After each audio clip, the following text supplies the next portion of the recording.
Buenas tardes a todos, muchas gracias por estar acá. Les voy a presentar con mucho placer, digamos, a Diego Mendi, que es abogado, es docente de nuestra universidad, de la Universidad Nacional de Rosario, es integrante del Centro de Investigaciones de Filosofía Jurídica y Filosofía Social del Centro de Investigaciones de Derecho de la Salud, de la Facultad de Derecho de la universidad. Y bueno, le toca hablar de un tema que es muy actual para todos. Todos en algún momento, en algún pasillo, en alguna charla de café hemos hablado de estos temas y por eso nos parecía importante traerlo, compartirlo entre todos. Bueno, estuvimos juntos en una charla con Diego y fue que surgió la organización de este conversatorio de hoy. El tema tiene que ver con los desafíos jurídicos en relación al sostenimiento de la intimidad en la era de los grandes datos, pero básicamente, bueno, la intimidad y la información, sobre la información personal. Así que, bueno, con mucha alegría se los presento a Diego y los dejo en manos de él para que comience esta charla que estamos esperando. Bueno, muchas gracias. Antes que nada, buenas tardes a todos, a todas, y muchas gracias, Cristina, concretamente por la invitación, que algo ya me había adelantado esa vez que compartimos actividad, así que ya lo tenía claro desde ese momento, Cristina, y bueno, a todo el equipo que hace posible que hoy estemos aquí reunidos. Como bien le decía Cristina, vengo del lado del derecho, vengo del lado jurídico, por lo cual estoy haciendo algo que no hacen muchos abogados, que es exponerse ante gente que sabe más que uno sobre el tema. Así que lo que me interesaba que quede claro ya desde el arranque de la jornada es que yo me tengo que dedicar a los aspectos jurídicos. ¿Por qué? Porque si yo les quiero hablar de los grandes datos, lo tienen clarísimo ustedes. ¿Yo qué carajo les voy a explicar de los grandes datos a ustedes que lo conocen mucho mejor de lo que yo podría hacer? En general, cuando hablo de estos temas frente a abogados o proyectos de abogados, es decir, a los estudiantes, hay que hacer una especie de introducción sobre qué estamos hablando. Ustedes todo lo tienen muy claro. Sin embargo, voy a intentar hacerlo lo más ameno posible. ¿Por qué? Porque a mí me parece que los conflictos que al menos yo intuyo, y otra gente mucho más calificada que yo también, me parece que tienen una característica que los hace de interés para varias profesiones, que es justamente esta transversalidad de las disciplinas. De un tiempo a esta parte es muy difícil saber con una claridad que tal vez hace 100 años era más evidente, qué disciplina tiene que abordar los problemas actuales. Esto lo conversábamos en aquella oportunidad que compartimos actividad con Cristina, esta cuestión de la interdisciplinariedad. Hoy es difícil encarar proyectos X, de lo que ustedes se la imaginen, sin una visión interdisciplinaria, sin que distintas disciplinas se pongan a dialogar sobre cómo ven, desde su propia perspectiva, cómo ven este problema. Yo, como les decía Cristina, soy abogado, pero me dedico concretamente a tareas de asesoramiento, investigación, en un campo muy específico que es el campo de lo que nosotros denominamos derecho de la salud.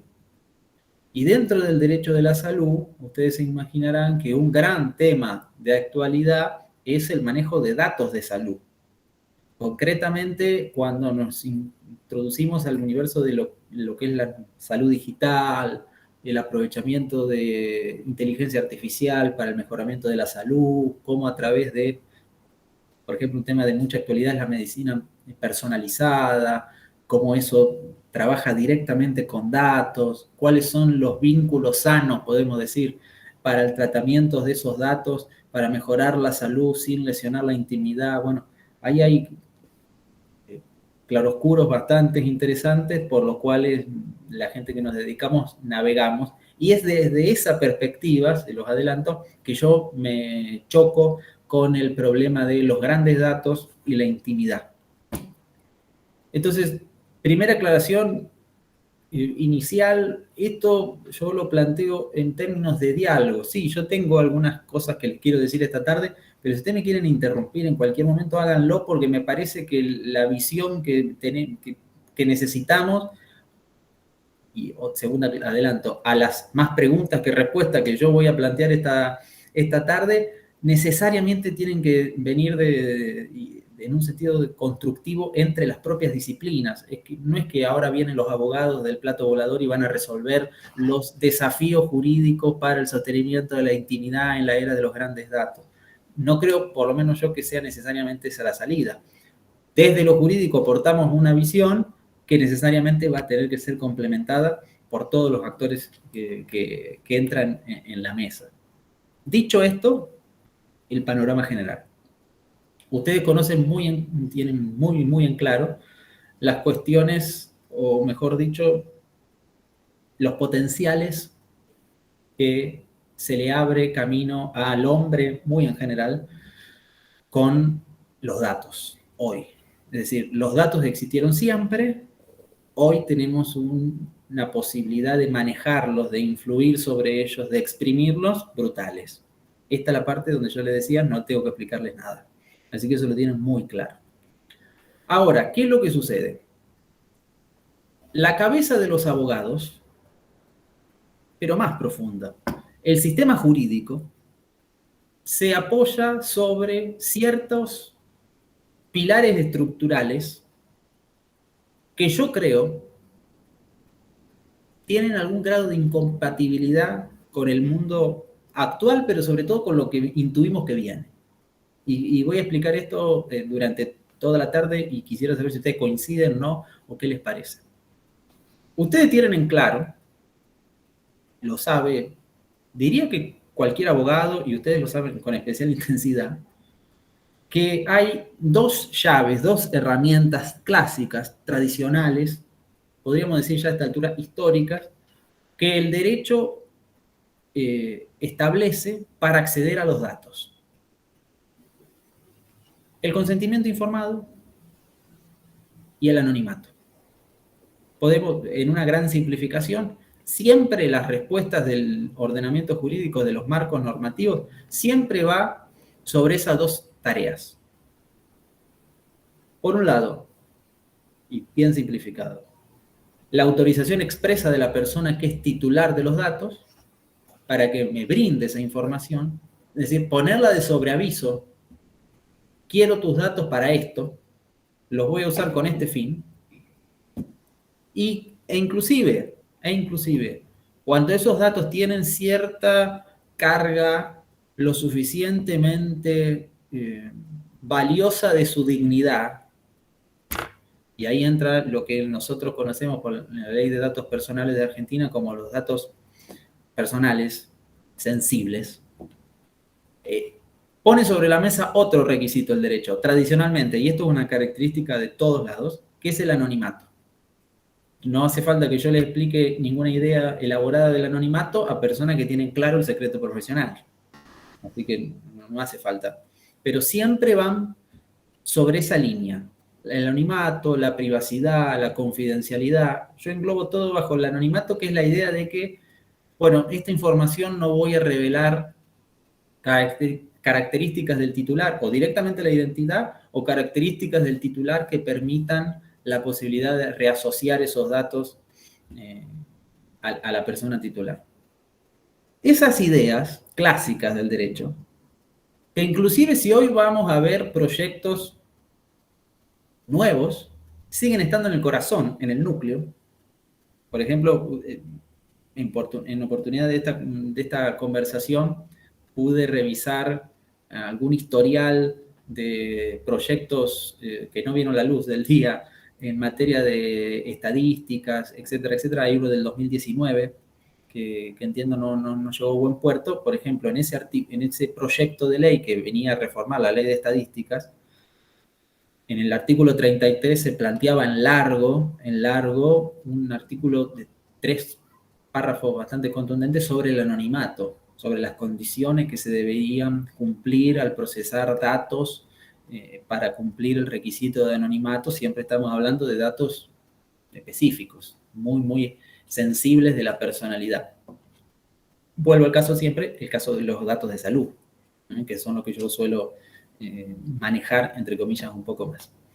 Esas dos llaves, esas dos ideas, el consentimiento informado y el anonimato, sé que es un poco aburrido decirlo, pero me parece que está bueno saberlo, están enclavados. Es decir, si uno los hipnotiza y arrancan a hablar, esos dos instrumentos jurídicos, esas dos soluciones jurídicas que los ordenamientos repiten hasta el hartazgo en todos los países, están conceptualmente anclados en el siglo XVIII.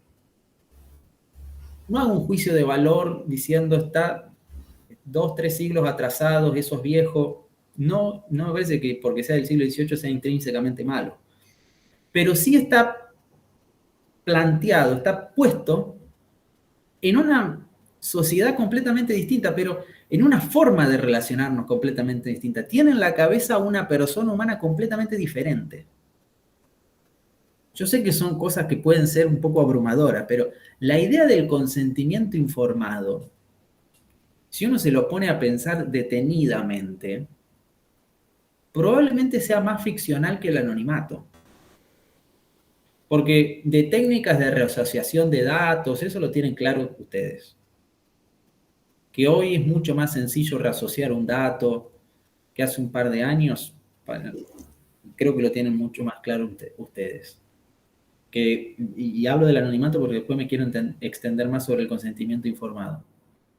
Que cuando se establece el anonimato como la posibilidad de purificar, voy a usar términos que ustedes se van a enloquecer, de purificar el dato de manera que no pueda ser reasociado a otra persona, y tal vez sí, vuelvo a los ejemplos de salud, tal vez si el hospital X cede su base de datos anonimizada a tal institución de estadística pública local de la ciudad Z, sí, puede manejarlo en ciertos términos anónimos. Ahora, si esa institución de salud, en lugar de cederle los datos anonimizados a ese centro de investigación local, se lo cede a Google, porque Google quiere entrenar un sistema de inteligencia artificial que está detectando cánceres de mama, y bueno, yo creo que a Google le va a ser mucho más fácil la posibilidad de reasociar esos datos. ¿Por qué? Porque tiene una base enorme. Y hay serios interrogantes sobre si el anonimato es una posibilidad real o es un sueño de alguien que tiene la cabeza puesta, no conscientemente, no de malo, porque está formateado así, no tiene otra opción, de que tiene la cabeza puesta hace un par de años largos, siglos, y esa es el único idioma que conoce. Entonces le dice anonimizar. Y la persona que está ahora dice, bueno, anonimizo, pero mirá que no tiene la fuerza de otros tiempos. Y nos anonimizamos porque no sé qué hacer. Es lo único que conozco. Pero más allá del anonimato, la idea del consentimiento informado, que implica necesariamente una actitud reflexiva de la otra parte. Es decir, en la persona que consiente informada, el derecho hace la ficción, una de las tantas que hace el derecho, de que la persona, primero, desea saber. Yo pongo un gran signo de interrogación sobre si la persona desea saber algo. No nos queda más otra prueba más evidente que mirar cuántos de nosotros leen los términos y condiciones de cualquier cosa que se le aparece enfrente. Que te aparezca un término y condiciones en la computadora cuando uno navega es peor que si se te explotara la computadora. Uno no sabe dónde poner los ojos para encontrar la cruz y sacarlo de adelante. Sí, por Dios, me quiero ir, ya está, sacá. Es una barrera que impide avanzar. Entonces, primero, la ficción que asume el derecho de que alguien quiere saber algo. Pero está bien. Supongamos que el derecho diga, bueno, está bien, aunque no quiera, le corresponde saber porque compete a cuestiones de su vida íntima, datos sensibles de su personalidad, que más vale que tenga noción clara de lo que eso va a implicar. Segundo, si efectivamente, si es eficaz, ¿tiene algún sentido esto o es por la galería? Es decir, algo que más o menos hacemos como para delindar responsabilidades. críticas al consentimiento informado. De vuelta, uso la expresión consentimiento informado en un sentido amplio, porque si uno se pone en modo abogado, podría decir, bueno, no es lo mismo un término y condición que un consentimiento informado. Me refiero a la autorización expresa que uno brinda al momento que cede información o acepta tal servicio que le avisa voy a recolectar datos, lo que sea. Bueno, de vuelta, eso pone en crisis a el consentimiento informado, al anonimato, esos comportamientos sociales actuales. Entonces, cuando alguien dice esto sobre el consentimiento informado, ¿qué es lo que se replica desde el lado del derecho? Que no somos, por ahí, gente muy inventiva siempre. Bueno, ¿sabe lo que pasa? Lo que ocurre es que las empresas tienen que realizar consentimientos que resulten más accesibles, que resulten más amigables. Le buscan siempre una vuelta de rosca como para decir, bueno, lo que pasa es que vos pusiste 90 páginas de consentimiento para que la gente lea. ¿Cómo va a leer 90 páginas? Vos en 2 párrafos, de manera clara, transparente, contundente, vos tenés que comunicar la idea. Eso genera otro problema que es la paradoja de la transparencia. Si vos necesitas 90 páginas para explicar algo y después decís que lo podés explicar en 2 párrafos, o no explicaste nada, o no estás diciendo absolutamente nada. De tanto que lo licuás, al final no estás diciendo, no le estás informando cabalmente a la persona lo que está haciendo. Ahora, en 90 páginas, la persona, supongamos que lo lee, ¿entiende algo? Probablemente tampoco. Entonces, de vuelta, el consentimiento informado atrapado en esa trampa, ¿qué hace pensar si el consentimiento informado es un instrumento que sirva de algo? No es que hay que emparcharlo o arreglarlo o pensarlo de otra manera, sino que es posible seguir sosteniendo como una llave para acceder a los datos del consentimiento de las personas. Y es muy difícil. Más en esta era donde estamos constantemente comerciando con datos. Digo comerciando en el sentido de que uno abre una puerta a este sitio de internet y pone un par de datos. Y descarga esta aplicación para usar este servicio y bueno, paga con un poquito de datos.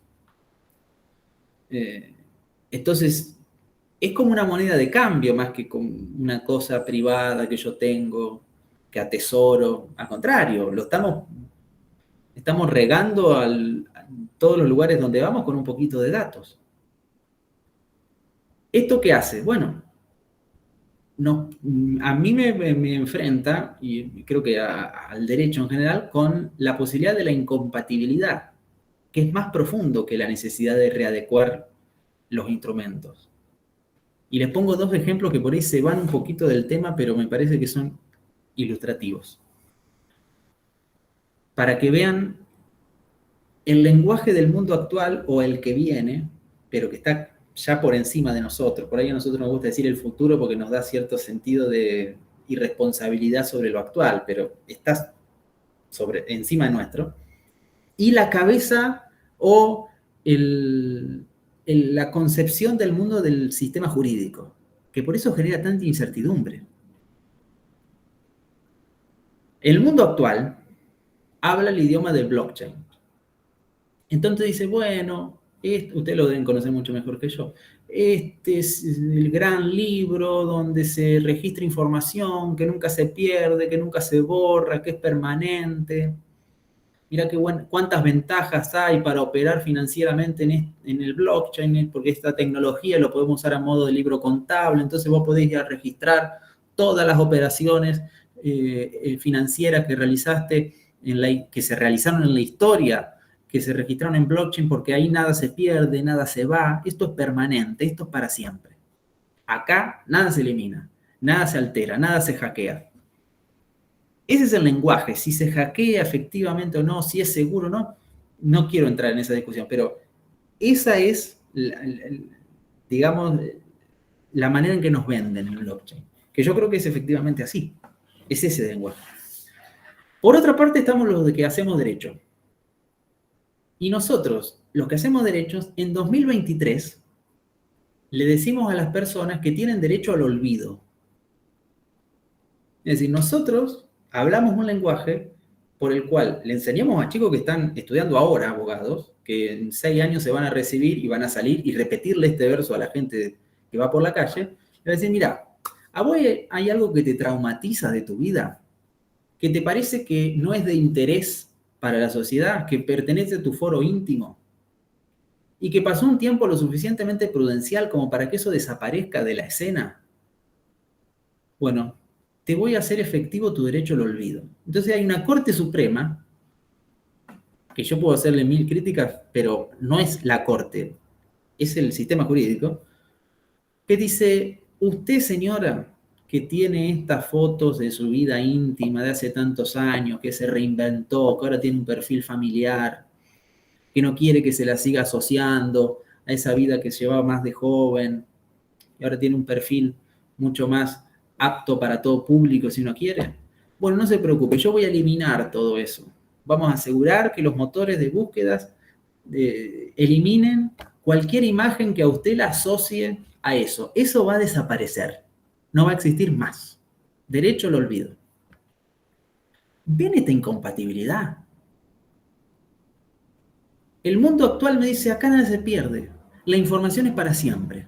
La podés ir a consultar cuando quieras. Y por nuestra parte, en el derecho al olvido, desde el derecho, con el derecho al olvido, intentamos seguir forzando una ficción que cada vez me parece que se va a hacer más difícil de sostener.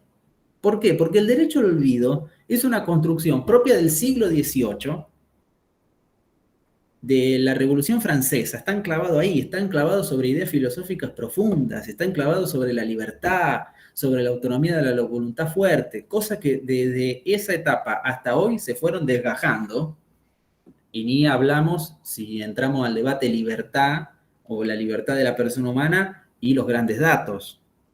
Cuando nos empecemos a dar cuenta de que tal vez podamos conocer todo lo que podemos llegar a hacer mediante nuestros datos, mediante nuestro material genético, la idea real de determinación, eso es una bomba atómica para el derecho, porque todo nuestro derecho está construido sobre la idea de libertad. Si ustedes, los estadistas, me empiezan a decir, mira, si yo tengo la información de todas las personas, toda la información de una persona, genética, datos de salud, y me dicen que pueden predecir su forma de comportarse, lo que están haciendo es poner una cadena gigante y un candado en la puerta de facultad, porque ya no sirve de nada. Todo el derecho penal liberal, esto de que la gente es libre y el que roba libremente elige robar, o la idea de que el que cruzó la calle en rojo en el auto y mató a una persona lo hizo libremente, de manera imprudente, y por eso le tiene que pagar una indemnización, todo eso se derrumba. Se me derrumba el derecho como yo construí. Yo tengo 26 años, me matan para toda la vida. Me dejan desempleado para el rato largo. Ese es un desafío enorme que tiene el derecho. ¿Cómo da solución a problemas actuales el sostenimiento de la intimidad en un contexto donde eso parece no difícil, incompatible? Es un grado de dificultad más profundo. En el mundo donde existen los metaversos hoy en día, que ya no es un juego donde uno juega online mediante un avatar, no, es la proyección digital de uno mismo. Soy yo en el metaverso, no es que me creo un avatar que se llama Dieguito y va jugando por un juego, o como me creo un perfil de Facebook que se llama igual que yo, pero es un perfil de Facebook, no soy yo. Es mi doble digital en mi perfil de Facebook. Yo me hago el disfraz que quiero. Me construyo la personalidad como yo quiera. No, en el metaverso soy yo. Después actuaré como quiera, pero soy yo ahí mismo. Eso con el derecho a la identidad. Es una cosa que hablan dos lenguajes diferentes. Son cosas difíciles de compatibilizar. Entonces eso nos enfrenta a una tensión. ¿Cuál es la tensión que yo encuentro? Y que es la que especialmente dedico en materia de salud, pero yo creo que se puede exponer en cualquier ámbito. Hay una tensión axiológica, hay tensiones de valores en pugna, que el derecho no sabe cómo resolver. Por eso hay tanta inseguridad jurídica de gente que no sabe qué hacer. Les cuento la atención y después les pongo un ejemplo que en algo ya les comentaba hace un rato. Por un lado hay un valor más, digamos así, de tinte colectivo, que es el enorme potencial de información que nos permiten esos datos. Los datos hoy nos permiten conocer una cantidad de cosas increíbles. Eso es un aprovechamiento colectivo. Lo pongo en términos de salud. Que yo pueda manejar grandes datos en sistemas de salud va a hacer avanzar de manera incalculable la medicina. La producción de medicamentos, la determinación de tratamientos específicos para esa persona, personalizado, no estándar. Este es el mejor tratamiento para vos, esta es la mejor droga para vos, droga de diseño personalizada. Esto es lo que tu tratamiento, tu enfermedad requiere. Eso es una cosa positiva. Eso, de alguna manera, alienta a la producción de estos grandes datos o al tratamiento de estos grandes datos. Eso entra en tensión directa, a mi manera de ver al menos, ustedes pueden decirme que me equivoco, con el sostenimiento de la esfera de intimidad, la esfera individual de privacidad, como la conocemos hoy al menos. Como lo conocemos hoy, eso es muy difícil de sostener. Les pongo el ejemplo que les mencionaba antes. Es un caso real que me tocó participar. En Corrientes hay una empresa de servicios de salud que se dedica con más fuerza a las cuestiones de las mamografías. Entonces tiene una base de mamografías enorme, un archivo de mamografías enormes que fue recolectando con los años. Es la más importante de la zona. Un día reciben una comunicación de Google que estaba muy interesado en entrenar a una inteligencia artificial que detectaba cáncer de mamas, pero necesitaba entrenarlas. Para entrenarlas necesitaba saber, les pidió, les ofertó, en realidad, adquirir esa base de datos, esas imágenes de las mamografías, para que la inteligencia artificial pueda ir detectando, a ver qué encontrás acá y a ver si coincidía con el diagnóstico. Entonces, ¿cuál era el problema de la empresa? ¿Yo puedo hacer eso? ¿Puedo venderle a Google esa base de datos que es mía? Porque es mía, la guardo yo. Entonces, una persona conocida mía, ¿qué le dice? Bueno, mira, de acuerdo al ordenamiento jurídico argentino, de acuerdo al marco normativo argentino, lo que deberías hacer vos es pedirle el consentimiento a los pacientes. Si ellos te consienten la operatoria, podrías venderlo, porque tenés su consentimiento expreso. Entonces, ¿qué responde la empresa de Corrientes? Bueno, pero mirá, yo acá tengo 85.000 pacientes. Lo que vos me estás planteando es un caos logístico. Además, yo ya les pregunté si me dejaba recolectar el dato en su momento. Y ellos me dijeron que sí, ya consintieron. Y además, el dato de salud de que esa persona puede tener un tumor o no mamario es cierto. El titular es la persona de cuya salud se trata. Ahora, la radiografía donde lo detecta, eso es mío. Esa información es mía. El estudio donde yo digo, acá hay tal cosa, o acá no hay nada. Eso es de la empresa. ¿Por qué yo no lo voy a poder vender? Si es mi material. ¿Cómo no voy a monetizar toda esta información que es un activo valioso para mí? Claro, le responde la persona conocida mía, bueno, mirá, para el ordenamiento argentino, de la manera que está concebido actualmente, el titular de la información de la salud es incuestionablemente el paciente. Va a ser muy difícil que vos puedas encauzar esto en términos legales. Y la empresa de corriente dice, bueno, está bien. ¿Cómo termina la historia? Se la venden por atrás. Es decir, la operatoria ocurre de cualquier manera. Y esos datos se venden igual. Después, más debates. Bueno, pero escuchen, si los datos de salud se venden sí o sí, y ustedes me están diciendo que los titulares de los datos son los pacientes, ¿por qué los pacientes no pueden vender directamente sus datos? Porque si esto ocurre en la realidad y hay gente que vende mis datos, por lo menos déjenme cobrar a mí la plata.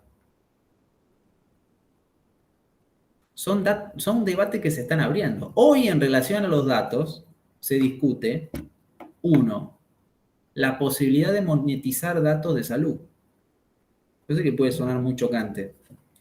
Para el derecho del siglo XVIII, que es el que muy reformado, estoy haciendo una simplificación extraordinaria, muy reformado, nosotros tenemos actualmente, la posibilidad de vender datos de salud es una locura, no se puede, imposible.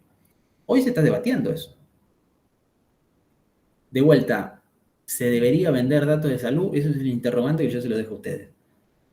Pero el debate hoy es ese, porque la dinámica es esa. El mercado lo plantea en esos términos. Hoy los datos se venden.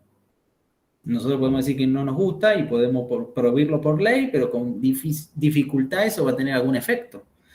Porque si las leyes tuvieran efecto así inmediato, podríamos decir, hay que sacar una ley que diga somos todos felices y la publicamos.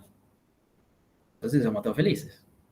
Pero el derecho sería mucho más poderoso y no lo es tanto. Segundo debate que se abre, ¿de quiénes son los datos? Se empieza a cuestionar la titularidad de los datos. Está bien, una cosa es el dato que vos me brindás, yo te pido permiso y vos me lo das. Fantástico. Pero yo después ese dato lo proceso. No es un dato así suelto en el mundo.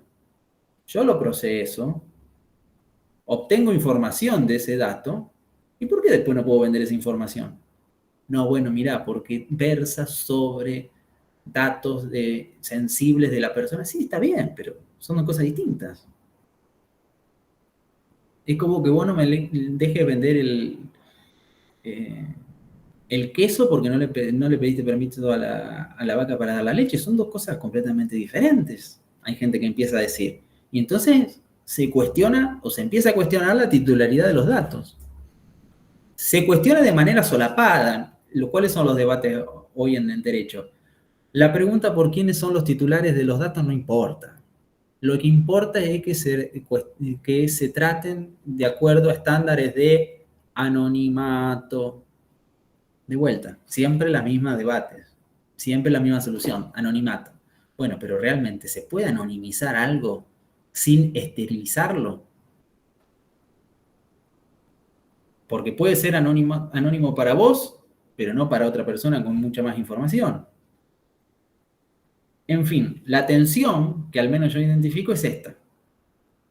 La gran capacidad y potencial que nos permiten los grandes datos, que ustedes, repito por quinta vez, lo tienen más claro que yo, y esa gran capacidad de datos es una bomba de tiempo, está en un enfrentamiento directo con la idea que nosotros tenemos de intimidad, de privacidad. ¿Eso qué hace? Que haya muchos abogados muy inquietos, digo abogados, pero me estoy refiriendo a hombres del derecho, haya abogados muy inquietos, muy inseguros, con muchas dudas, que proyecten esas dudas y que generen inseguridad jurídica. Hoy no tenemos bien en claro hasta dónde sigue, hasta dónde no. Y hay proyectos para reformar la ley de protección de datos que todos van sobre la misma línea. En cuestiones de tecnología y datos en general, hay tres como grandes paradigmas. El primer paradigma es el europeo. El europeo prohíbe. No se puede hacer esto. No se puede tratar los datos o si se los trata, 50 millones de requisitos. Muy difícil de probar. Porque yo que trabajo con el lenguaje, que los datos sean exactos, sí, bueno, está bien. Anonimato, qué es anonimizar, cuánto implica realmente eso, en fin. El primer paradigma es el europeo. Después está el otro paradigma, que es el estadounidense. AC. dale para adelante. Después vemos si hay algún problema, una cosa muy de locos. Pero en principio, libertad. Estados Unidos, ¿no? Y después está el tercer paradigma, que es el paradigma chino. ¿Cuál es el paradigma chino? Un gran signo de interrogación, toda una gran nebulosa. Un manejo bastante opaco de los datos, de la información. Cada tanto uno escucha que hay tal avance de inteligencia artificial en materia de salud en China y dice, ¿pero dan alguna explicación de esto? No, muy vaga, muy difusa. Esas son las tendencias regulatorias hoy en el mundo. Entonces, ¿nosotros qué hacemos? En Argentina tenemos una ley de protección de datos del 2001. No, yo en el 2001 tenía 5 años. En el 2001 no es que no conocíamos la inteligencia artificial. La ley del 2001 no conoce Facebook. Es una cosa chocante. Yo sé que la aceleración histórica, hace 20 años el mundo era mucho más distinto que de 1923 a 1903, pero la principal herramienta en materia de protección de datos habla un lenguaje muy difícil de que sea eficaz para dar respuesta a un problema concreto de hoy. Cuando digo no conocíamos la inteligencia artificial, me estoy refiriendo a los avances, al chat GPT, de eso estoy hablando, no que como tecnología no existía, sino a esa cosa concreta. Entonces, nos tenemos que poner a renovar esa ley y todos los proyectos que hay, el más reciente, ¿qué es en lo profundo, aunque pueda haber matices? Es un copia y pegue de la última ley de la Unión Europea, del último reglamento de la Unión Europea. Nada más que donde dice Unión Europea ponemos Argentina. Pero es básicamente lo mismo. ¿Qué es?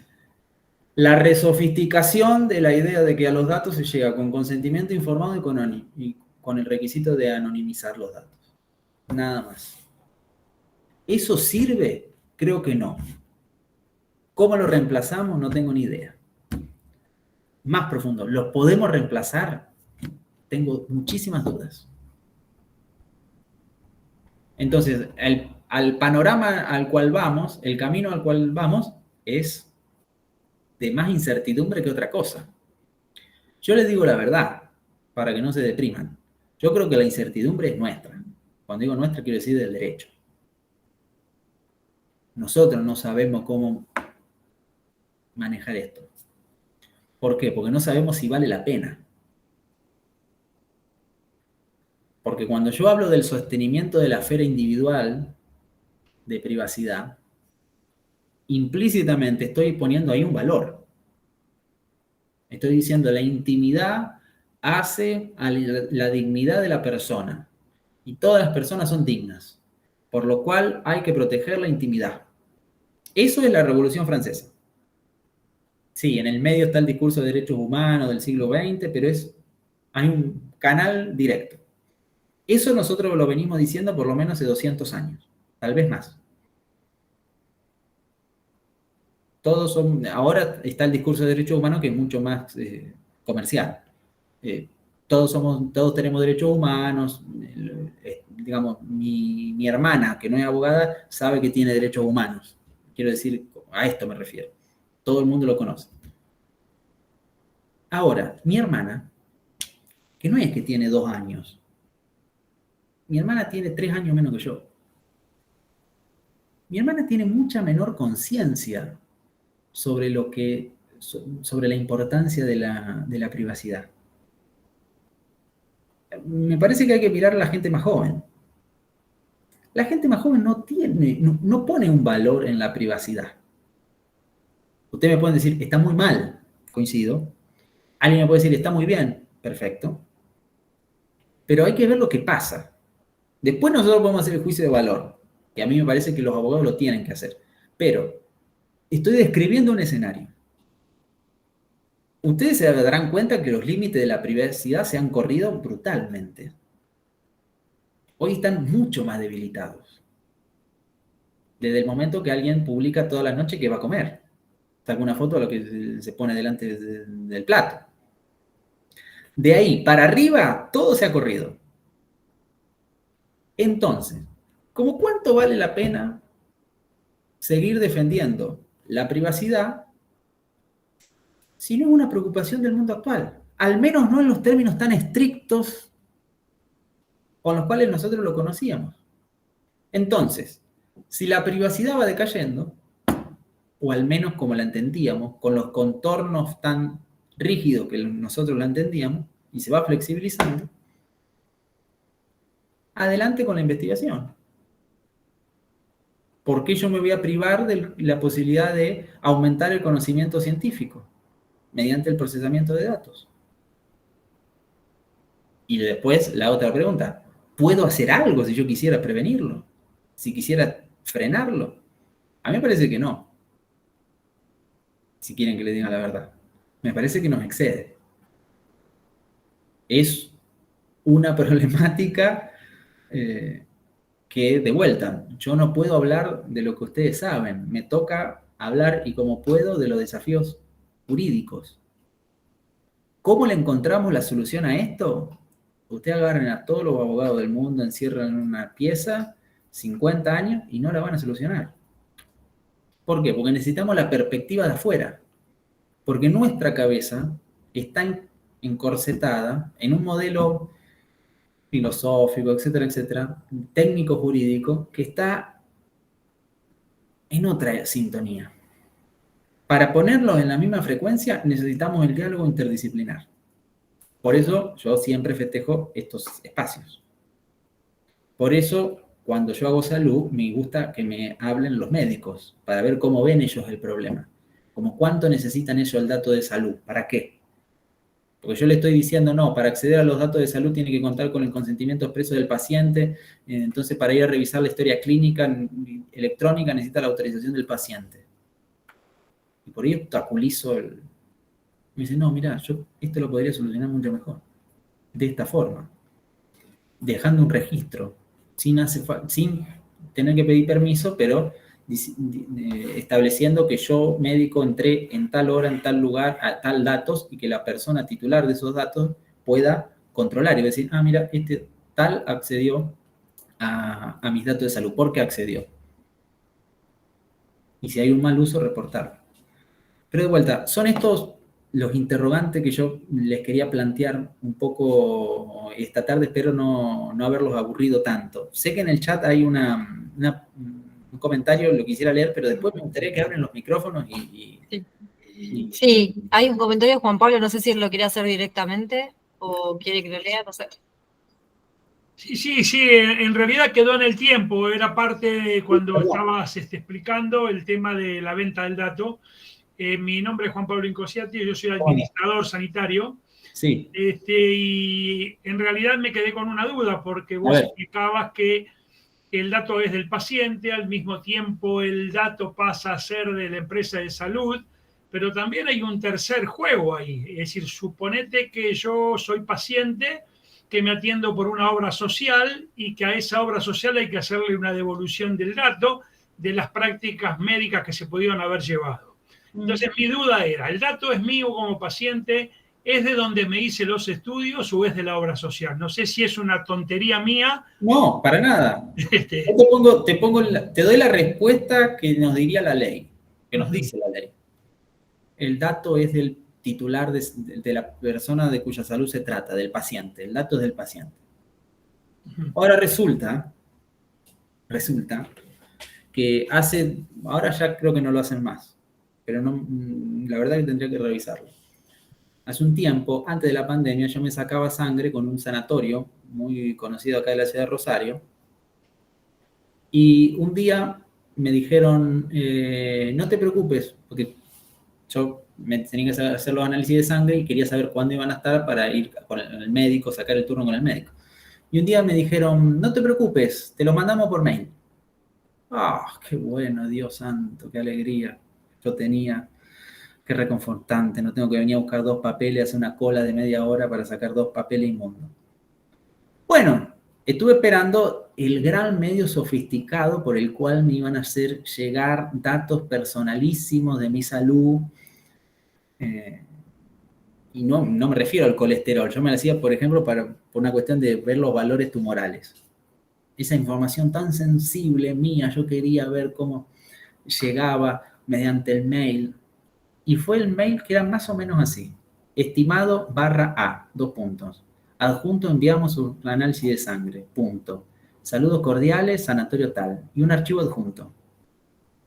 Así se manejó mi tan privada información de salud con un archivo adjunto en mi Gmail, que obviamente ya está en la base de datos de Google.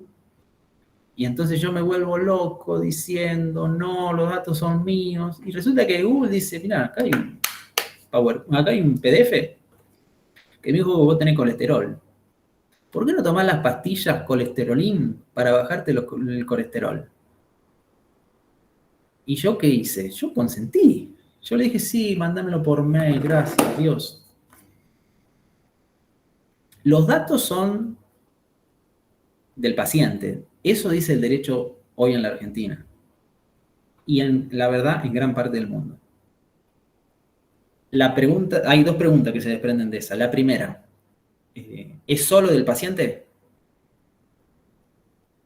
¿O porque el dato de salud mío sobre si yo tengo colesterol o no, sí está en mi foro íntimo, pero si nadie lo procesa, el dato no ve la luz.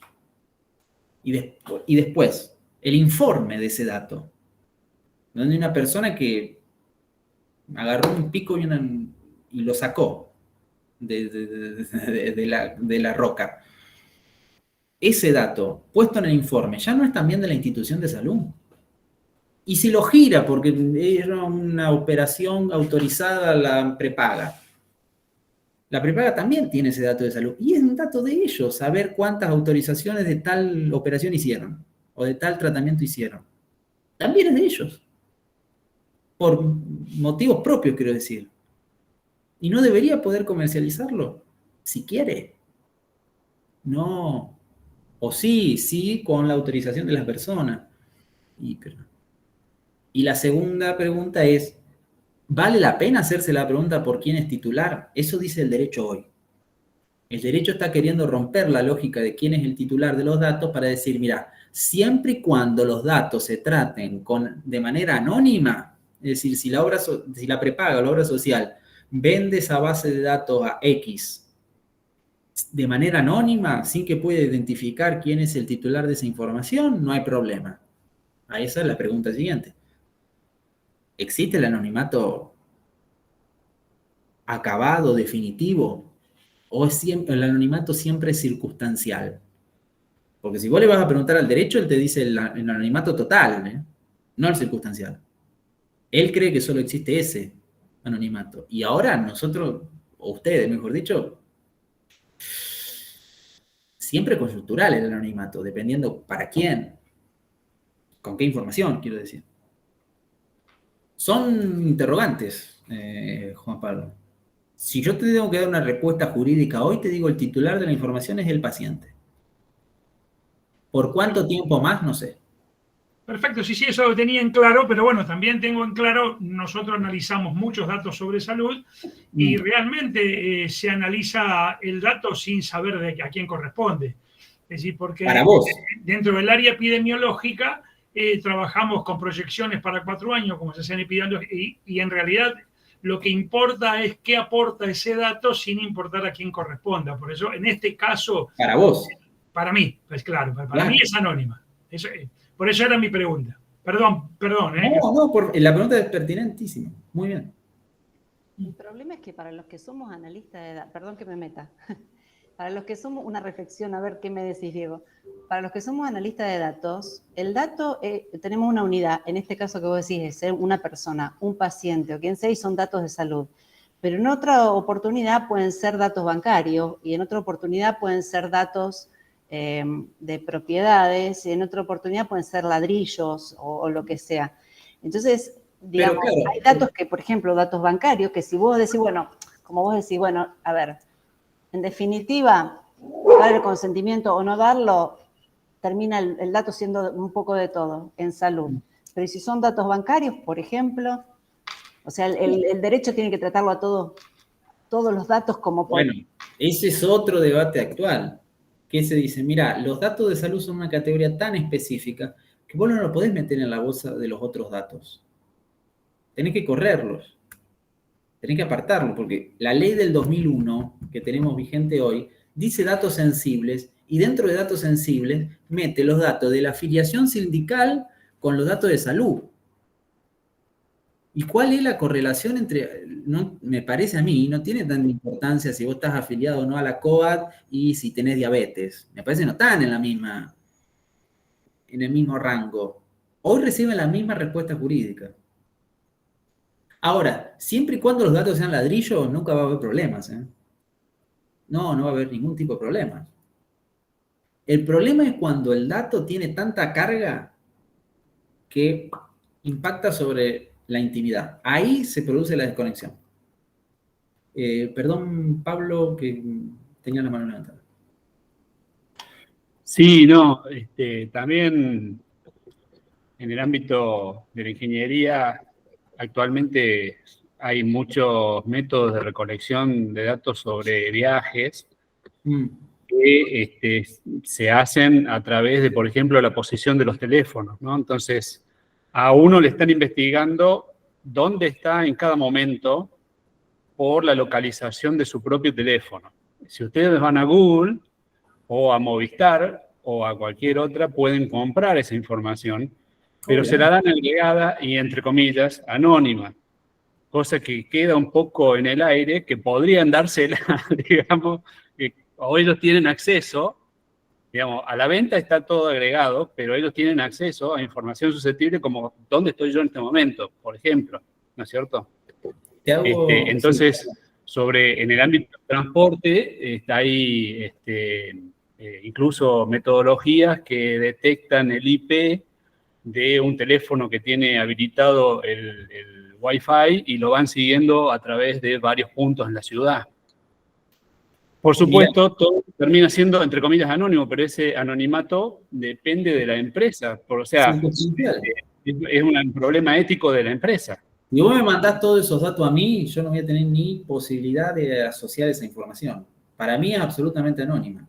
Pero mira, yo te digo una cosa en relación a lo que vos dijiste, que es el universo celular. Para los que nos dedicamos a esto, la pandemia, con todas las aplicaciones, Cuidar, Provincia de Santa Fe, COVID-19, eso fue como Navidad, más o menos. Fue un festival. Y ni te cuento cuando nos pusimos a ver lo que pasaba en otros países. Está el caso, hay ciertos países que quedaron ya como modelo de lo malo, no de lo bueno. El modelo Corea del Sur, el modelo Singapur. Hago simplemente un comentario y podría hablar mal de cualquier aplicación, pero elijo esta porque voy a decir algo voy a referenciar algo que mencionaba recién Pablo. ¿Ustedes estuvieron familiarizados con la aplicación Provincia de Santa Fe COVID-19? Era una aplicación específica del gobierno de la provincia que permitía básicamente la misma cosa que Cuidar. Uno podía hacer el certificado para circular. Cuando se habilitaron ciertas actividades profesionales, el requisito era obtener el certificado por esa aplicación. Una novedad distinta a Cuidar era que uno podía hacer denuncias, podía denunciar, che, mi vecino está escapándose de la cuarentena, entonces viabilizaba la denuncia por ahí. Bueno, ¿qué era lo curioso de esa aplicación? Que Cuidar no lo tenía otros problemas Cuidar. Esa aplicación permitía iniciar sesión con Google. Ustedes saben que cada vez que inician sesión con Google, lo que están haciendo es ahorrarse tiempo, no registrarse, pero lo que están haciendo es convalidar la transferencia de esos datos a Google.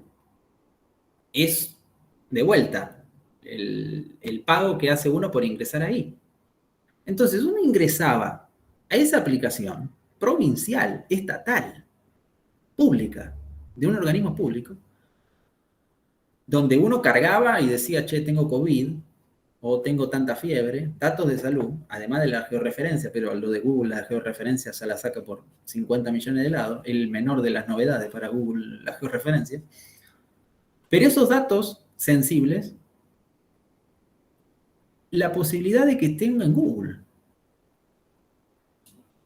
Claro, una cosa un poco loca. Que yo de vuelta, cuando veo, se puede iniciar sesión con Google, dale para adelante. Sí, inicia ahí. Si no tengo que cargar, poner mi nombre, mi apellido, mi mail, me manda a mandar un mail de confirmación, lo tengo que confirmar. Voy a perder 5 minutos valiosos de mi vida. No. Hagámoslo esto en 2 segundos. Y uno entra con Google derecho, pero está pagando un precio ahí. Está diciendo, bueno, marche preso y vaya todo para Google.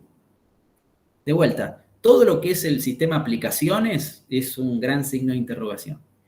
Ustedes saben que si nosotros nos juntamos hoy, dicen, vos ya que nombraste la ingeniería, diseñamos una aplicación de salud, la que sea, un régimen de dieta, y para dar consejos de cómo adelgazar. Y cumplimos con los requisitos técnicos de la tienda de Google, que no es más que el que cumple el preguntado o una cosa simple, eso ya está comercializable. Está disponible para que la gente lo descargue. Encima, las empresas tecnológicas siempre son muy cuidadosas. No hay una sección salud.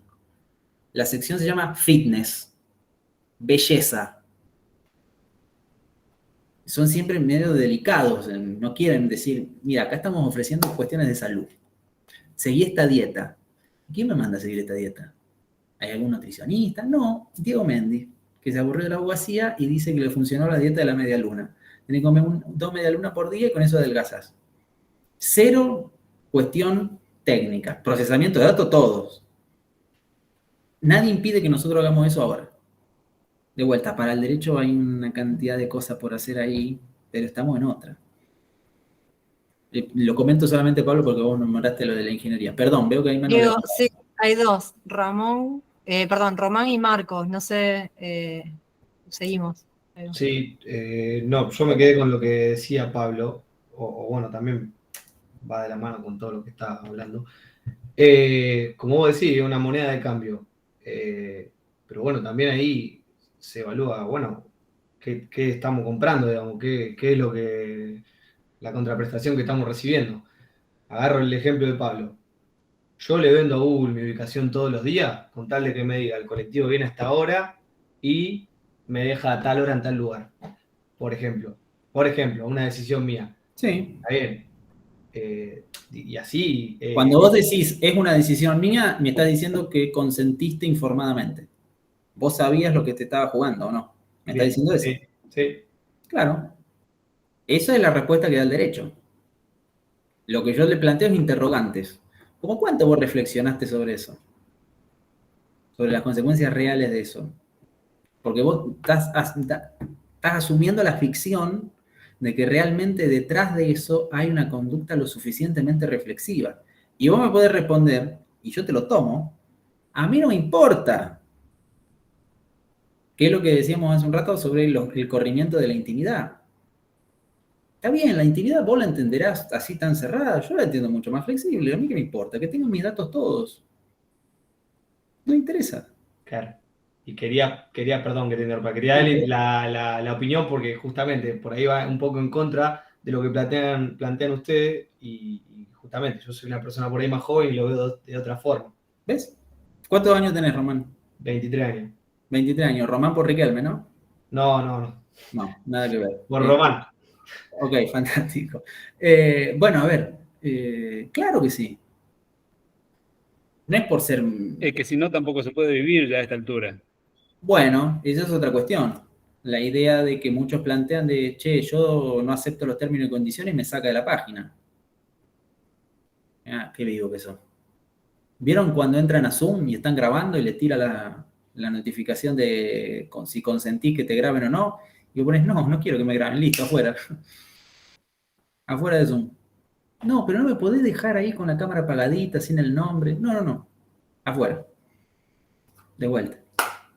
Vos me vas a decir, no, habría que flexibilizar eso. Está bien, lo flexibilizo. El tema de raíz no lo soluciono. Marco, perdón. Si tenés la mano levantada y nos estamos pasando el horario. Hola, buenas tardes. Gracias, Diego, por la exposición. No, gracias a ustedes. Me quedó un pensamiento, no sé si lo voy a poder formular como una pregunta, pero está en relación a lo que dijo Román de contraprestación y también lo que decías vos recién, coincido un poco como que hoy en día nos preocupa menos dar nuestros datos o el anonimato de nuestros datos todo el tiempo, sí, acepto, sin saber qué, no nos preocupa tanto, pero por ahí me pienso en, está bien, doy mi dato, lo entrego, ni siquiera sé si es mío de la obra social, voy a la salud porque es un tema tan sensible del sanatorio, pero sí me gustaría pensar quién se beneficia de la entrega de ese dato.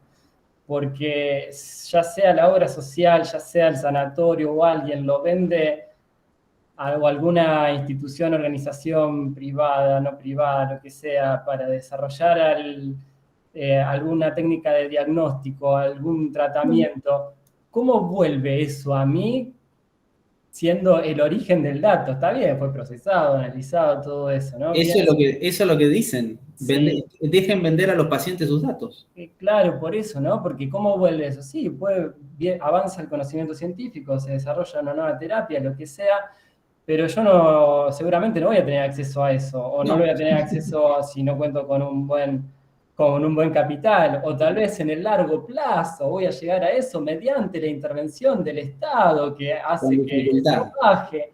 Entonces me quedé con una parte en la que vos dijiste, hay que preguntarse si en los tiempos actuales o algo así, ¿no? Si vale la pena que el derecho intervenga en la protección del anonimato. Digo, bueno, no sé, eso capaz que no, pero me parece que vale la pena que el derecho intervenga por lo menos para velar a ver quién se beneficia de este uso de la información, porque es como que como ciudadanos, si no recurrimos a ustedes, digamos, al derecho, no podemos protegernos de nada contra nada. Lo que vos decís es completamente cierto. Ahora, yo te digo esto, ¿el Estado hoy interviene? El Estado.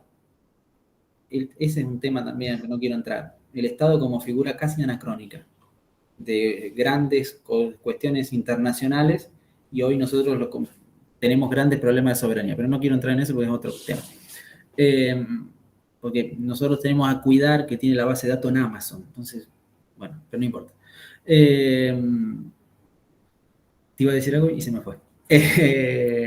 La cuestión de hoy el derecho interviene prohibiendo la comercialización de los datos por los pacientes y producto de eso genera un negocio para otros. Esa es la intervención actual y esa es la consecuencia actual. Y mucha gente, les confieso, no es la solución que más me gusta, mucha gente dice, bueno, dejen vender los datos, que la gente venda sus datos y listo. Si ella de manera reflexiva decide venderlos, los vende. Voy a ponerle nombre y apellido para que sepan quiénes son ellos, los que dicen vendan los datos. Son organismos internacionales que producen materiales de discusión en ese sentido.